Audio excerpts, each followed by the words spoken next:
श्री शिवाय नमस्तुभ्यं। दोस्तों आप सभी लोग जानते हैं कि 14 अक्टूबर 2024 यानी सोमवार के दिन नवरात्रि की एकादशी पड़ रही है दोस्तों। और यह वह सोमवार है जो नवरात्रि महीने में पड़ने वाला सबसे बड़ा सोमवार एकादशी है, क्योंकि यह नवरात्रि महीने में पड़ रहा है। और आप सभी लोग जानते हैं कि नवरात्रि का महीना न 3 अक्टूबर से शुरू होकर 11 अक्टूबर तक चलेगा। जो कि गुरु जी ने कहा कि इस नवरात्रि महीने का अपना एक अलग महत्व होता है। नवरात्रि महीने में आपके माँ दुर्गा इसलिए कोई भी उपाय करते हैं तो वह आपसे प्रसन्न हो जाते हैं। तो दोस्तों इस सोमवार के दिन आपको यह उपाय अवश्य ही करना चाहिए। कब करना और दोस्तों आप सभी लोग जानते हो नवरात्रि महीने सोमवार का अगर सबसे बड़ा कोई उपाय है तो वह 5 कनेर के फूल वाला उपाय है। तो चलिए दोस्तों में आगे बढ़ते इस नवरात्रि महीने सोमवार के दिन आप लोगों को इस 5 कनेर के फूल वाला उपाय को जरूर करना है। बहुत सारे लोग होंगे जिन लोगों ने इस उपाय को ना किया हो, मतलब पूरा साल निकल गया उन्होंने किसी भी दिन इस 5 कनेर के फूल वाला उपाय को ना किया हो। पर दोस्तों आपके पास एक आखिरी मौका बचा हुआ है जो कि 7 अक्टूबर नवरात्रि महीने सोमवार के दिन है। तो इस दिन आप लोगों को इस वाले उपाय को जरूर कर लेना है, भले ही आपने पूरे साल भर इस उपाय को ना किया हो। पर अगर आपने इस श्राद्ध पक्ष महीने की नवरात्रि महीने सोमवार के दिन अगर इस वाले उपाय को कर लिया तो आपको इस उपाय को करने का वह फल मिलेगा जिसकी आपने कभी कल्पना भी नहीं करी होगी। इसीलिए आप लोग इस वाले उपाय को एक बार जरूर कर लेना ताकि आप लोगों के हाथ से यह मौका ना जा सके और आपको इस उपाय को करने का फल मिल सके। दोस्तों यह उपाय पंडित जी ने अपनी अभी की ही शिव महापुराण की कथा में बताया है, जिस उपाय को आज हम आपको बहुत अच्छे से समझाने वाले हैं। इस वीडियो को देखने के बाद इस उपाय को समझने के लिए आपको कोई और वीडियो को देखने की जरूरत नहीं पड़ेगी। तो चलिए दोस्तों उपाय को शुरू करते हैं। देखिए यह इस नवरात्रि महीने के सोमवार के दिन यह इतना खास होता है, इतना महत्वपूर्ण होता है।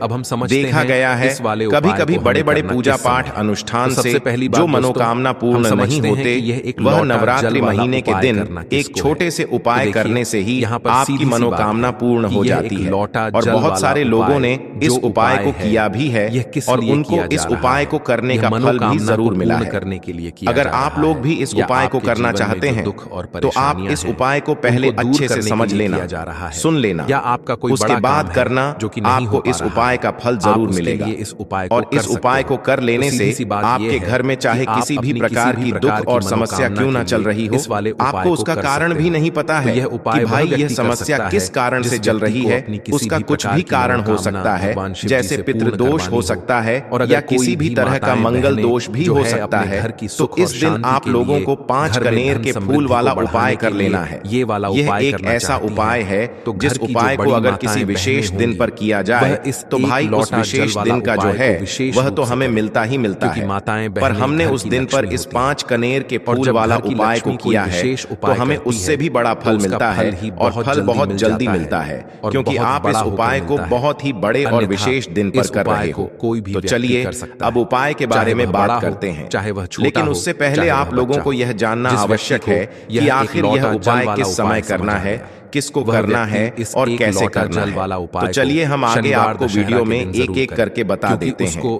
लेकिन उससे पहले अगर आप लोग हमारे चैनल पर नए हैं तो हमारे चैनल को सब्सक्राइब कर लेना और इस वीडियो को लाइक करके कमेंट बॉक्स में श्री नमस्तुभयम ओम नमः शिवाय जरूर टाइप कर देना। तो दोस्तों इस 5 कनेर के फूल वाला उपाय को हमें इस नवरात्रि महीने के सोमवार के दिन कैसे करना है, किसको करना है, किस समय करना है और कहां पर करना है, ये सारे सवालों के जवाब आपको इस वीडियो में मिल जाएंगे। और जो यह वीडियो देखेगा भाई उसको 5 कनेर के फूल वाला उपाय जरूर करना चाहिए, क्योंकि इस देश महत्व होता है। और जब बात आ जाए 5 कनेर के फूल वाला उपाय की तो यह सोने पर सुहागा वाली बात हो जाती है और यह एक बहुत ही बड़ा उपाय हो जाता है इस नवरात्रि महीने के सोमवार का। तो अब दोस्तों इस 5 कनेर के फूल वाला उपाय को आखिर करना किसको है, सबसे पहले हम लोग वह बात जान लेते हैं। तो देखो घर की जो बड़ी माताएं बहनें होती हैं, उन माताओं बहनों में से कोई भी एक बड़ी माता बहन इस वाले उपाय को कर सकती है। और दोस्तों अगर आप चाहे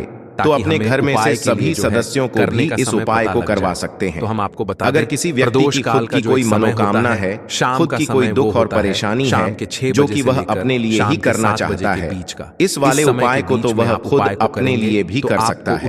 बाकी अगर कोई घर में से ऐसा है जो कि अपने पूरे घर परिवार की सुख और शांति के लिए यह वाला उपाय करना चाहता है, तो भाई वह भी कर सकता है, उसमें भी कोई दिक्कत वाली बात नहीं है।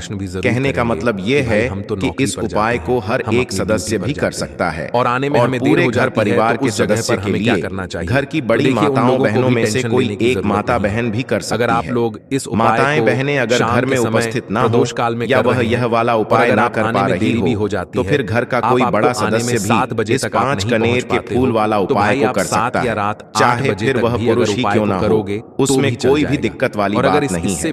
उसके बाद में दोस्तों जो अगला प्रश्न निकल कर आता है वह यह आता है इस उपाय को लेकर कि आखिर इस उपाय को हमें किस समय करना है, सुबह के समय करना है कि शाम के समय करना है। तो देखो इस वाले उपाय को आप लोग सुबह के समय भी कर सकते हो और शाम के समय प्रदोष काल में भी कर सकते हो। अब अगर आप पूछो कि भाई साहब सबसे उत्तम समय कौन सा रहेगा, यही कहेंगे कि इस उपाय को आप सुबह के समय करेंगे तो ज्यादा बेहतर होगा। बाकी अगर शाम के समय भी करेंगे तो भी अच्छा होगा, उसमें कोई भी दिक्कत वाली बात नहीं है। तो अब दोस्तों जो अगली सबसे बड़ी और महत्वपूर्ण बात आती है वह यह आती है कि सुबह अगर हम उपाय को करेंगे तो हमें कितने बजे से ले कितने बजे तक के बीच में करना है, और शाम के समय प्रदोष काल में करेंगे तो हमें कितने बजे से लेकर कितने बजे के बीच में करना है। तो देखो सुबह जितनी जल्दी हो सके आप उपाय को करने की कोशिश करना। बाकी अगर किसी कारणवश लेट भी हो जाओ, थोड़ी देर भी हो जाए, तो 10 या 11 बजे तक भी आप उपाय कर लेना, पर 12 बजे से ज्यादा देर ही ना हो, ठीक है? किसी भी इस बात का ध्यान रखना। हो रहे हो उसके बाद में दोस्तों अगर शाम के समय प्रदोष काल की बात करें, प्रदोष काल का जो समय है होता है वह शाम के 6 बजे से शुरू हो जाता है। मतलब शाम के 6 बजे से लेकर शाम के 6 बजे से रात के 8 बजे के बीच में आप कभी भी इस वाले उपाय को कर सकते हो, उसमें कोई भी दिक्कत वाली बात नहीं है दोस्तों। अब देखिए अगर किसी व्यक्ति से नाराज हो जाएं, किसी घर से नाराज हो जाएं, तो होता क्या है कि घर में धन से जुड़ी समस्याएं आने लगती हैं। पैसे को लेकर उस घर के लोग बहुत परेशान रहते हैं जहां पितृ नाराज हो।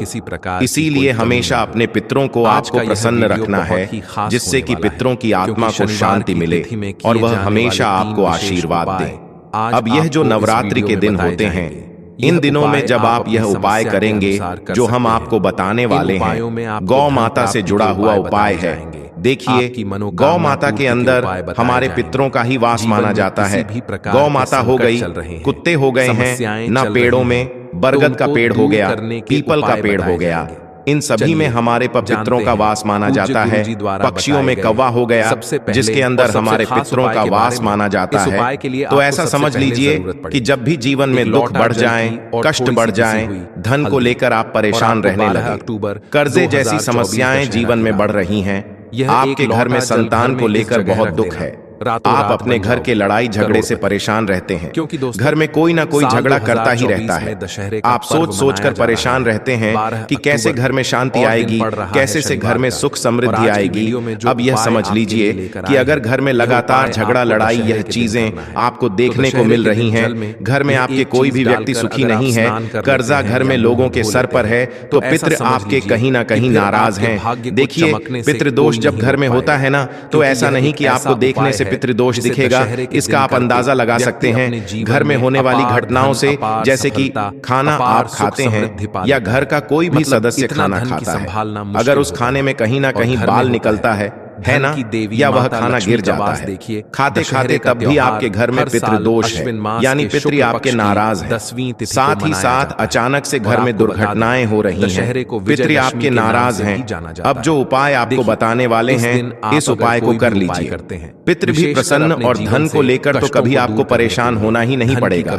चलिए बात कर लेते हैं पहला वाला उपाय में, जो कि पितरों को प्रसन्न करने के लिए है और घर में स्थिर लक्ष्मी के वास के लिए। मतलब कभी आपके घर में ऐसा नहीं होगा कि आज पैसा आ रहा है और कल पैसा नहीं आ रहा है। ऐसा बहुत सारे घरों में होता है कि पैसा आता है तो रुकता नहीं है, और अगर पैसा रुकता है तो फिजूल खर्ची बहुत होती है। धन की बर्बादी बहुत होती है, जिससे कि घर के सदस्य बहुत ही परेशान रहते हैं। अब ज्यादातर लोग की यह समस्या होती है कि धन की बर्बादी हो रही है और घर में पैसा नहीं रुक रहा है। अगर आपके साथ भी ऐसा है तो बिल्कुल से आपको यह उपाय सुनना चाहिए और इसे नवरात्रि में जरूर करना चाहिए। देखिए, आपको यहाँ पर क्या करना है कि तो चलिए दोस्तों जान लेते हैं। गुरुदेव द्वारा बताए गए सबसे पहले और खास उपाय के बारे में देखिए। दोस्तों, गुरुदेव ने बताया है कि सोमवार के दिन किया जाने वाला यह सबसे खास और सर्वश्रेष्ठ उपाय है। तो अब हम यहाँ पर समझते हैं कि आपको उपाय कैसे करना है। सबसे पहली चीज दोस्तों, ये जो उपाय है ये 5 कनेर के फूल वाला उपाय है। तो सीधी सी बात है, इस उपाय में हमें 5 कनेर के फूल तो लेने ही लेने पड़ेंगे।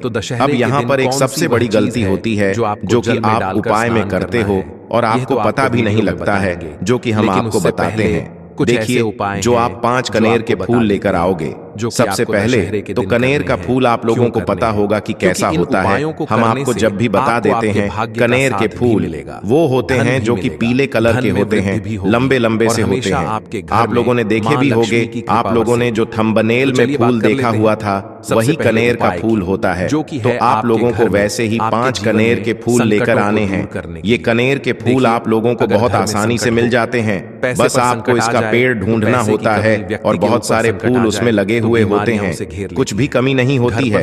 बस दोस्तों, आपको यहाँ पर ध्यान इस बात का रखना है कि अगर ये 5 कनेर के फूल जो है, मतलब कनेर के फूल का पेड़ जो है कहीं बाहर लगा हुआ है, वो किसी के अंडर में नहीं लगा हुआ है, किसी का वो पेड़ नहीं है, तो आप बिना पूछे जो है वह कनेर के फूल तोड़कर ला सकते हो। पर अगर कोई सा कनेर का पेड़ किसी के घर के अंदर लगा हुआ है और आपको वह कनेर के फूल उसके घर के अंदर से चाहिए, तो भाई उससे पहले पूछना कि भाई हम जो है आपके पेड़ में से 5 कनेर के फूल ले लें या कनेर के फूल ले लें। भाई पहले उससे पूछना, क्योंकि ये वाले जो 5 कनेर के फूल आप लोग ले रहे हो ये उपाय के लिए ले रहे हो, और भगवान शिव जी को उपाय जब हम करते हैं तो भाई पूर्ण रूप से जो है हम पूरे विधि विधान से करते हैं। तो इसलिए अगर आप किसी के घर में के अंदर जो पेड़ लगा हुआ है कनेर का, उस पेड़ से अगर ये फूल ले रहे हो तो भाई पहले उस घर के मुखिया से पूछ लेना कि हम आपके पेड़ से कनेर के फूल ले लें। अगर वो हाँ कह देता है तो भाई उसके बाद आप उसके पेड़ से 5 कनेर के फूल ले लेना। अगर कोई कनेर का पेड़ जो है ऐसे ही बाहर लगा हुआ है, खुले में लगा हुआ है, उस पर किसी का भी कब्जा नहीं है, तो वो आप जो है बिना पूछे भी उस पेड़ में से तोड़ सकते हो। पर किसी के घर के अंदर लगा हुआ है तो वह उससे सकर ही 5 कनेर के फूल उसके पेड़ में से लेना। अब आपके पास 5 कनेर के फूल भी आ चुके हैं। अब दोस्तों, कनेर के फूल के साथ में क्या हमें सीधा उपाय करना है या कुछ सामग्री भी लेकर जाना है? तो देखो, कोई भी उपाय जब हम करते हैं तो सीधा हम उपाय जाकर नहीं करते हैं, उससे पहले हम भगवान शिव जी की पूजन अर्चना भी करते हैं। तो देखो, अगर यह उपाय आप सुबह के समय कर रहे हो, प्रातः काल कर रहे हो, तो आप लोगों को अपने साथ में कम से कम 1 लोटा जल तो जरूर लेकर जाना ही जाना है।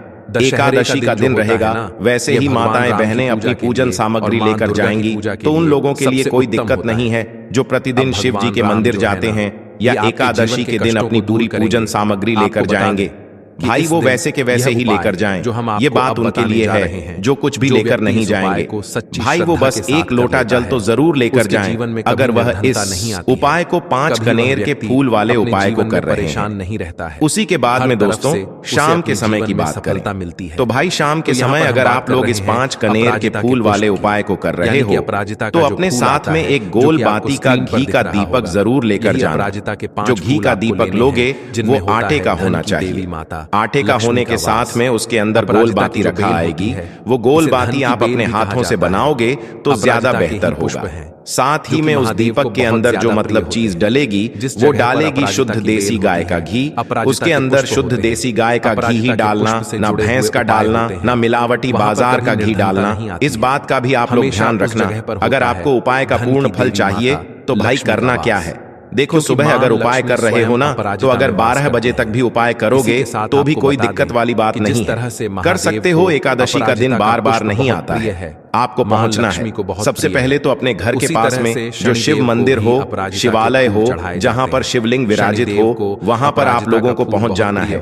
अब वहां पर पहुंच करके सीधा हमें जाकर उपाय करने लग जाना है। नहीं, आपको पहले अपना शिव जी के मंदिर के अंदर प्रवेश करना है, भगवान शिव जी के दर्शन करना है। पहले आपको अपनी अपनी पूजन अर्चना करनी है। जैसे कि एक लोटा जल जो लेकर गए हैं भाई, वो एक लोटा जल चढ़ा दें। इसके अलावा जो भी पूजन सामग्री है, आपकी फूल, धतूरा, गुलाल, अबीर, गुलाल, जो भी चीजें हैं, चंदन वगैरह, उन सारी चीजों से आप पूजन अर्चना कर सकते हो। पर जो उपाय के 5 कनेर के फूल हैं वो आप अलग ही रखना। वो उपाय के समय ही हमें निकालने हैं। तो पहले आप अपनी पूजन अर्चना कर लेना। जैसे आप शिवरात्रि के दिन करते हो, शिवरात्रि के अष्टम के दिन करते हो, वैसे आप अपनी पूजन अर्चना कर लेना। इसी तरीके से शाम के समय है। शाम के समय जब आप अपने घर के पास में जो शिव मंदिर हो वहां पर पहुंचो। तो पहुंचने के बाद आप पहले अपना वह घी का दीपक जलाना। अब घी का दीपक जलाने में भी इस बात का ध्यान रखना, इस घी के दीपक को आपको अपने घर से जलाकर नहीं लेकर जाना है और मंदिर में जाकर भी जलाना है। और मंदिर में जाकर जलाओगा तो उसे अपनी माचिस से ही जलाना है। अपने घर से इस दीपक को जलाने के लिए अपनी माचिस लेकर आना। अगर आपने मंदिर में किसी और की माचिस ले ली इस दीपक को जलाने के लिए, अगर आप शाम के समय इस वाले उपाय को कर रहे हो तो भाई इस उपाय को करने का फल जो है उस व्यक्ति को भी मिल जाएगा जिस व्यक्ति की आपने माचिस ली होगी। इसलिए आप अपने घर से अपनी ही माचिस लेकर जाएं। उसके बाद में दोस्तों, आप लोगों को एक बात का और ध्यान रखना है कि जब आप उस दीपक को जला दो, जलाने के बाद उस दीपक से आप चाहो तो आरती भी उतार सकते हो, अन्यथा कोई दिक्कत वाली बात नहीं है। आप उस दीपक को भगवान शिव जी के इतने पास मत रखना कि भगवान शिव जी को आंच लगी, थोड़ी दूरी बनाकर ही जो है आप उस दीपक को जो है भगवान शिव जी के शिवलिंग के पास में रखना। क्योंकि अभी हम जो है भगवान शिव जी को प्रसन्न करने वाले हैं, तो इसीलिए जो है भगवान शिव जी को आंच ना लगे, इतनी दूरी बनाकर आप उस दीपक को रख दीजिएगा। जैसे ही आपकी पूजन अर्चना हो जाती है, आप जल चढ़ा देते हैं। सुबह के समय गए तो जल चढ़ा देते हैं, पूजन अर्चना हो जाती है। फिर आप उसके बाद में भगवान शिव जी की शिवलिंग के पास में कहीं पर भी बैठ जाइए, सामने बैठ जाइए या आसपास बैठ जाइए। उसी तरीके से शाम के समय है, दीपक जैसे ही लग जाए तो भाई आप अपना उपाय को यहाँ पर कर सकते हैं। और उपाय को करने से पहले आप अपने वह 5 कनेर के फूल निकाल लीजिए, क्योंकि अब हम यहाँ पर उपाय को करने वाले हैं। उपाय को करने के लिए आप शिवलिंग के सामने भी बैठ सकते हैं, आसपास भी बैठ सकते हैं, कोई दिक्कत वाली बात नहीं है। अब हमारे पास 5 कनेर के फूल हैं, तो सीधी सी बात है कि इन 5 कनेर के फूलों को हमें 5 अलग अलग जगहों पर यहाँ पर चढ़ाने हैं। अब वो 5 अलग अलग जगह कौन सी हैं वो हम आपको बताते हैं। देखिए, 5 अपने कनेर के फूल आप अपने सामने निकाल कर रख लीजिए। अब 5 कनेर के फूल में से सबसे पहला वाला कनेर का फूल आप लोग उठाइए और पहले वाले कनेर के फूल आपको कहां पर चढ़ाना है वो आपको चढ़ाना है। भगवान शिव जी की शिवलिंग के ऊपर जो गणेश जी वाला स्थान होता है वहां पर अब भगवान शिव जी के शिवलिंग के ऊपर गणेश जी वाला स्थान कहां पर होता है? भगवान शिव जी की शिवलिंग होती है और शिवलिंग की जलाधारी होती है। जलाधारी का जो राइट हैंड साइड होगा, मतलब शिवलिंग की तरफ से खड़े होकर देखना कि भगवान शिव जी का सीधा हाथ कौन सा है, राइट हैंड साइड कौन सा है।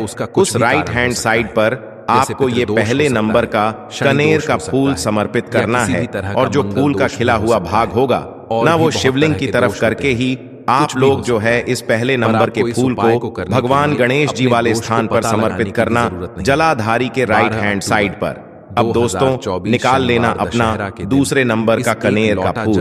अब दूसरे नंबर के कनेर के फूल को आपको कहां पर समर्पित करना है या आपको समर्पित करना है? भगवान कार्तिकेय जी वाले स्थान पर। अब गणेश जी वाला स्थान राइट हैंड साइड पर होता है, तो कार्तिकेय जी वाला स्थान लेफ्ट हैंड साइड पे होता है, जलाधारी के ऊपर है। तो जलाधारी के ऊपर जो लेफ्ट हैंड साइड का जो हिस्सा है वहां पर कार्तिकेय जी के स्थान है। तो इस दूसरे नंबर के फूल को आप वहां मतलब वहां पर समर्पित कर देना और भगवान से प्रार्थना कर लेना। और फूल का खिला हुआ भाग शिवलिंग की तरफ ही होना चाहिए।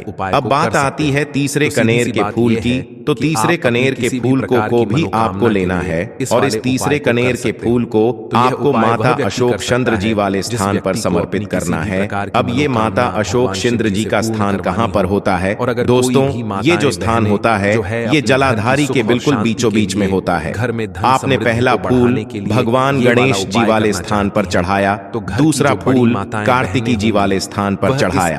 अब ये तीसरा फूल जो है इन दोनों फूलों के बीचों बीच चढ़ेगा, मतलब जहां पर माता अशोक सुंदर जी का स्थान होता है, खिला हुआ भाग शिवलिंग की तरफ करके ही जो है इस तीसरे नंबर के फूल को आप समर्पित कर देना माता असक चंदी वाले स्थान पर। अब बात आती है चौथे नंबर के फूल की। तो दोस्तों जो चौथे नंबर का फूल होगा ये आप लोगों को कहां पर समर्पित करना है? ये आप लोगों को समर्पित करना है भगवान शिव जी की शिवलिंग के ऊपर जो एक पात्र टंगा हुआ होता है जिससे बूंद बूंद करके जल टपकता है, जिसके अंदर शिव जी की 5 बेटियों का स्थान होता है, जया विष हरा शामली बारी दौतली।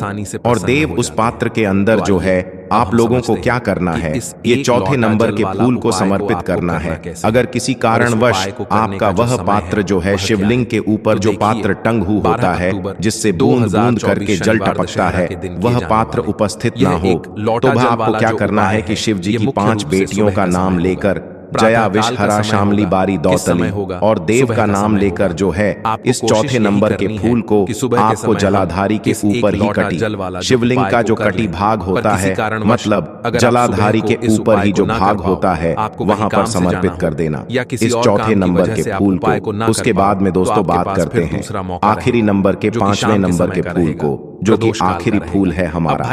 इस 5वें नंबर के फूल को आपको क्या करना है? अगर आपके मतलब जिस मंदिर में आप गए हो वहां पर अगर त्रिशूल लगा हुआ है तो भाई त्रिशूल का एक मध्य भाग होगा जहां से वो त्रिशूल के तीनों भाग निकले हुए होंगे, तो आपको वो त्रिशूल का एक मध्य भाग देख लेना है। उस मध्य भाग पर आपको इस 5वें नंबर के कनेर के फूल को छुआ है, स्पर्श कराना है और स्पर्श कराने के बाद इस 5वें नंबर के फूल को आपको क्या करना है? भगवान शिव जी की शिवलिंग के ऊपर समर्पित कर देना है।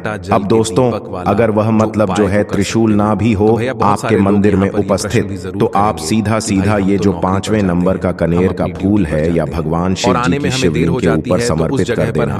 बस ध्यान इस बात का रखना कि जो खिला हुआ भाग है फूल का वो सामने की तरफ होना चाहिए, जलाधारी की तरफ होना चाहिए, और डंडी का जो भाग है वो शिवलिंग के पीछे की तरफ होना चाहिए फूल की। तो इस बात का आप लोगों को ध्यान रखना है। जैसे ही आप लोग को ये 5 फूल समर्पित कर देते हैं वहीं पर भगवान शिव जी के शिवलिंग के पास में बैठकर जो है हाथ जोड़कर विनती कर कर अपनी वह मनोकामना बोलना, जिस मनोकामना के लिए आप लोग यह वाला उपाय कर रहे हो, अपनी वह दुख और समस्या बोलना जिसके लिए आप लोग अपना ये वाला उपाय कर रहे हो। अपनी किसी भी एक मनोकामना के लिए ये वाला उपाय करना, 2-3 मनोकामना एक साथ मत बोलना, कोई भी एक मनोकामना बोल देना। अपने 5वें नंबर के फूल को चढ़ाने के बाद और चढ़ा दो तो भाई 2 मिनट भगवान शिव जी के नाम का जाप कर लेना। उसके साथ में दोस्तों आपका ये उपाय यहाँ पर पूर्ण हो जाता है और आप अब भगवान शिव जी के दर्शन करके उनको धोख देकर अपने घर पर वापस जा सकते हो। इसी के साथ में दोस्तों इस उपाय को करने से आपको बहुत ही बड़ा फल मिलेगा। आपकी मनोकामना बहुत ही जल्दी पूर्ण होगी और आपको इस उपाय को करने का फल भी बहुत ही बड़ा होकर मिलेगा। श्री शिवाय नमस्तुभ्यम। सफल नहीं हो